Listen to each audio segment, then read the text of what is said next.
அனைவருக்கும் வணக்கம்.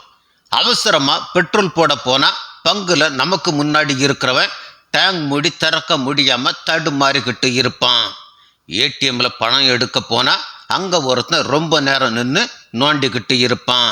சிக்னல் விழுந்த உடனே எல்லாருமே போனாலும் நமக்கு முன்னாடி இருக்கிறவன் மட்டும் வண்டியை ஆஃப் பண்ணிட்டு ஸ்டார்ட் பண்ண முடியாம திணறிக்கிட்டு இருப்பான்.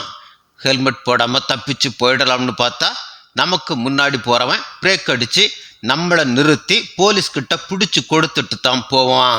டோல்கேட்ல எல்லா லைனுமே போகும். நமக்கு முன்னாடி வந்தவன் காசு தராம ஏதாவது ஒரு கார்டை காட்டி சண்டை பண்ணிக்கிட்டு இருப்பான். ஹோட்டல்ல சாப்பிட்டு முடிச்சதும் ஃபில்டர் காப்பி ஆர்டர் பண்ணி அரை மணி நேரம் வெயிட் பண்ணிக்கிட்டு இருப்போம். சப்ளையர் ஆள் தெரியாம பக்கத்துல இருக்கிறவனுக்கு வச்சுட்டு, சார் காப்பி கேட்டீங்கல்ல, கொஞ்சம் வெயிட் பண்ணுங்க, இப்போ போட்டுடலாம்னு சொல்லுவான்.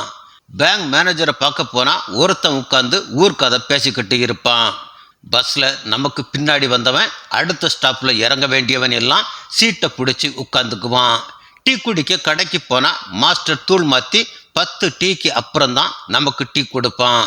சூடா வடை இருக்குன்னு பார்த்தா நமக்கு முன்னாடி ஒருத்தன் விருந்தாளி வந்திருக்காங்கன்னு 50 வடை பார்சல் வாங்குவான். பந்தியில எழுந்திருக்கட்டும் உட்காருவோம்னு வெயிட் பண்ணா, மாப்பிள இங்க வா, நான் எழுந்திருக்க போறேன்னு இன்னொருத்தனை கூப்பிட்டு உட்கார வச்சுட்டு போவான். இதெல்லாம் ஏதேச்சையா நடக்குதா இல்ல நம்ம ராசி நட்சத்திரத்துல ஏதாவது பிரச்சனையா? நன்றி.